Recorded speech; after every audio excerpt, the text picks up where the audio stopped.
Antoinette.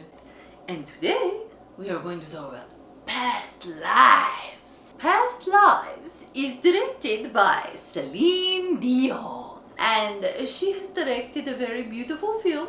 This is her first film, okay? So she has never directed a film ever before, and it was gorgeous. Absolutely delicious. As you know, I do not know how to read. So, I had the prison guard.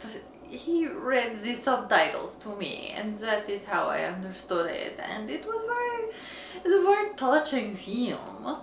Greta Lee plays Nora, and she is so expressive and so beautiful and so raw and vulnerable. I loved it. I'm very surprised that Greta Lee did not get nominated for an Oscar for this. And her co-star is Teo Yoo, and he plays Wang Song.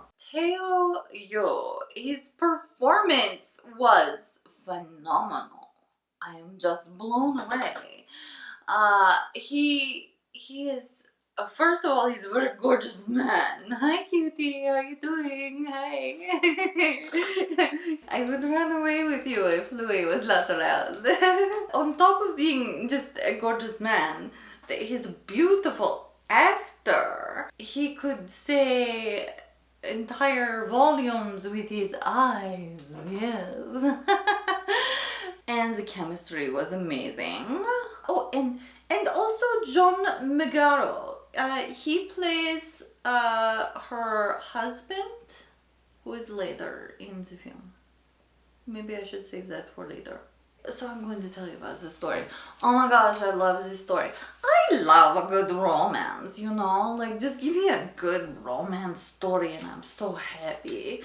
I don't really like period pieces, but I love romance.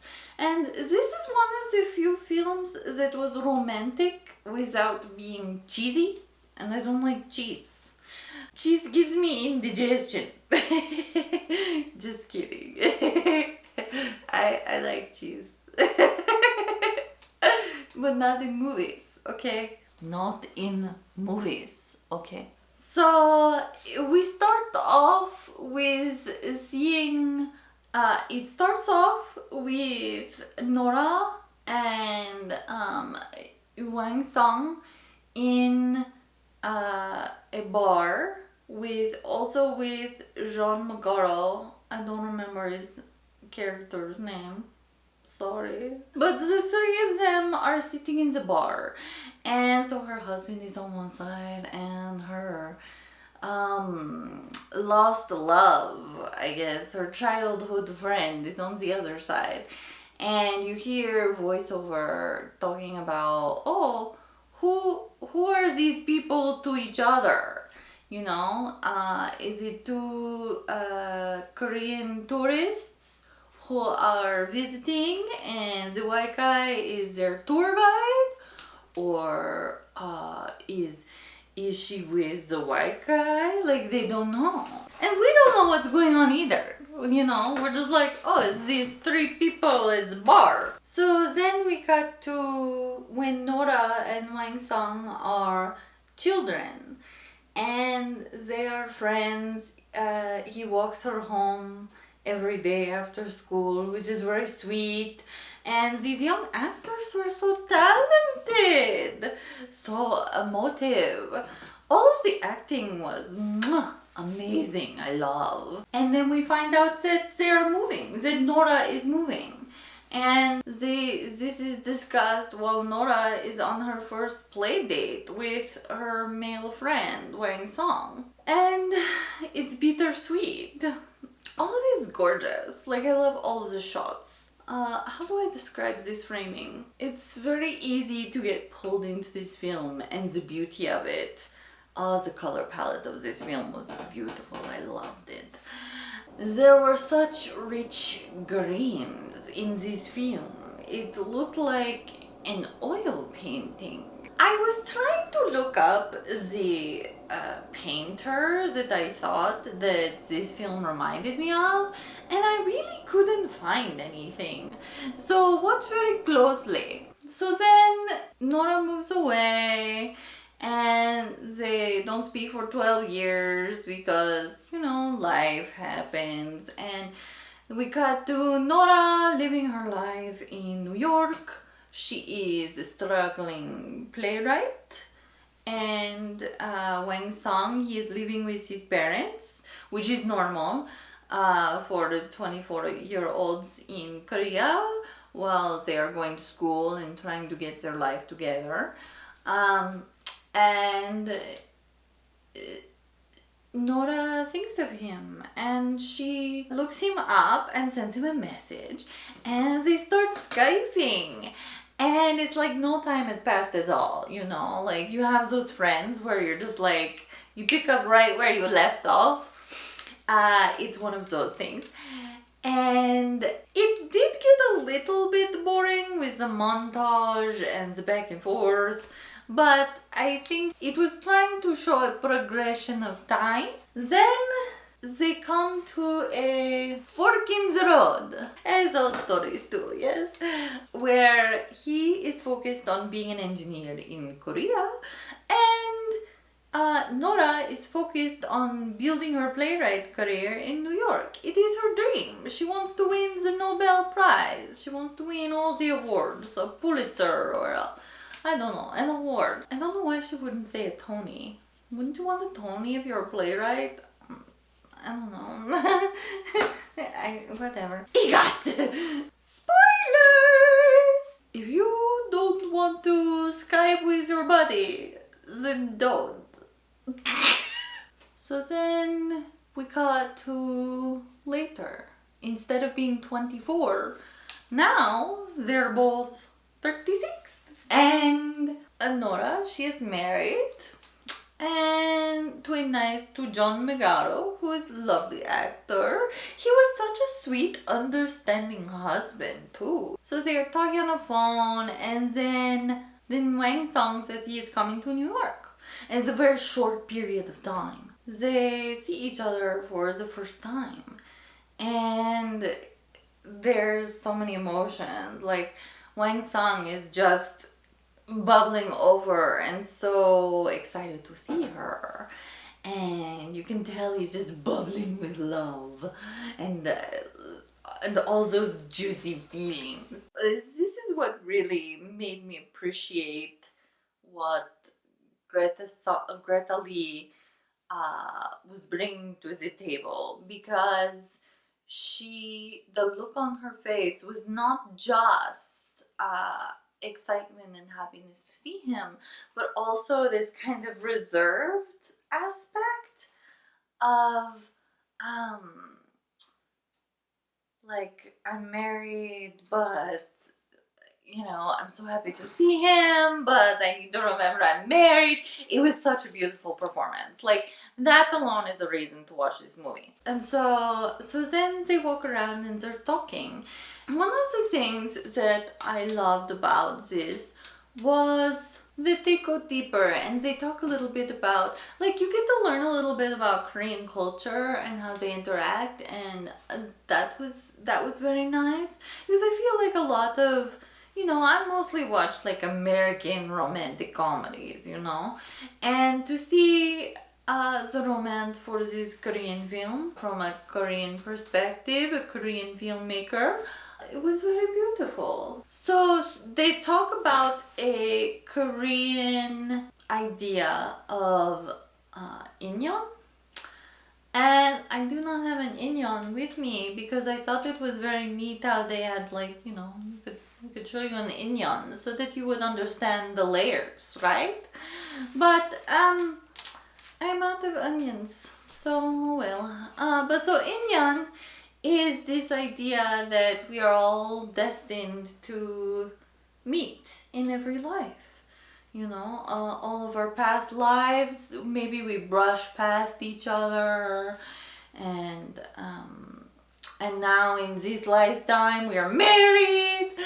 But you never know. I mean, it's an interesting concept. It's something interesting to think about. And instead of making it kind of hokey, like in Sliding Doors or something like that, it was very meaningful, and it was very grounded. Like, this is a very grounded film, for being. So the love is more, it's got more substance to it. Yes, you understand? Yes. So then they catch up and they decide to go have dinner with her husband, and they're all sitting there, and she's kind of ignoring her husband, which, your friend is in town, of course you're gonna focus on your friend more than your husband. But she goes to the bathroom and they're sitting there alone, and it's very peaceful, it's very, there's no animosity between these two men. John Mangan's character, of course he's a little bit jealous, right? Who wouldn't be jealous? But he's very calm and he's very adult about it. Nora is torn inside because, there's this past memory that never happened. There's a possibility that never came to fruition. And I think that is something that would sting for anyone, a possible love that never happened. But if she ever dreamed about him, isn't that just as real as reality? Maybe not. I don't know. What do you think? It's interesting to think about. And part of me wonders, if there could be a sequel and then they get together. Is that too much? Probably. Let's talk about the ending, okay?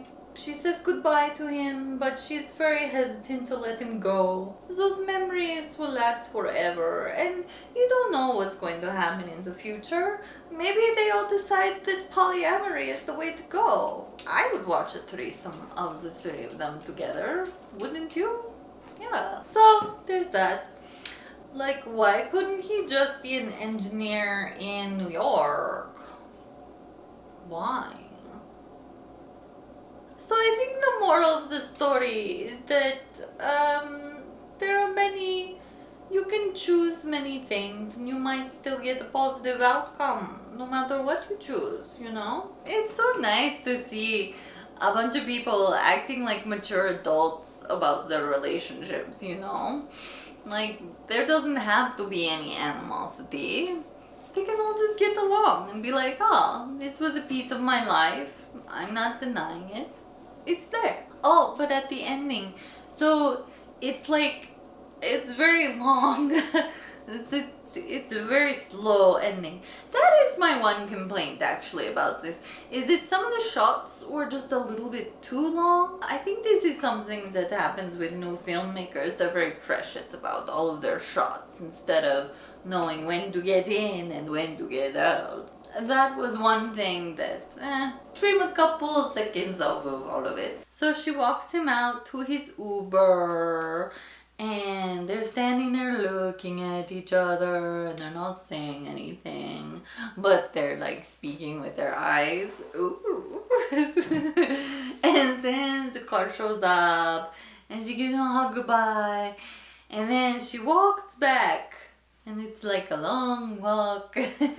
You know how Ubers kind of sometimes pick you up far away? That it was one of those. And her husband's waiting for her at her building, and he opens the door for her, and she just bursts into tears and starts crying and hugging him. I think that actually says something very good about their relationship, because he can comfort her, she can share her whole self with him. I don't think that was a piece of herself that she shared with him before. And so that probably deepened their relationship.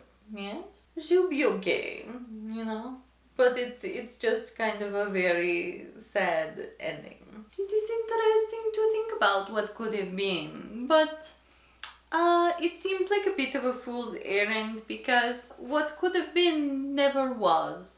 And while it's helpful to look at the past so that either we don't repeat it or we learn from it, it can also be kind of pointless to yearn over things that never happened because they didn't. But that doesn't mean that we cannot take advantage of today.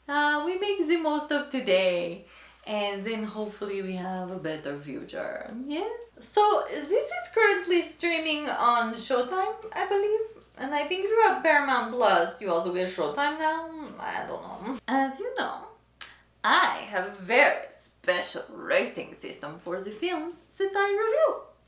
If your film makes me happy and bubbly, I give you champagne. If your film is just okay, you get a cute little fluffy big sheep with only 3 feet. It only has 3 feet.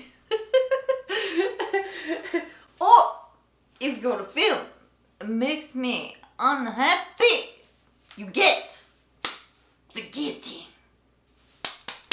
In this instance, I am giving past lives champagne.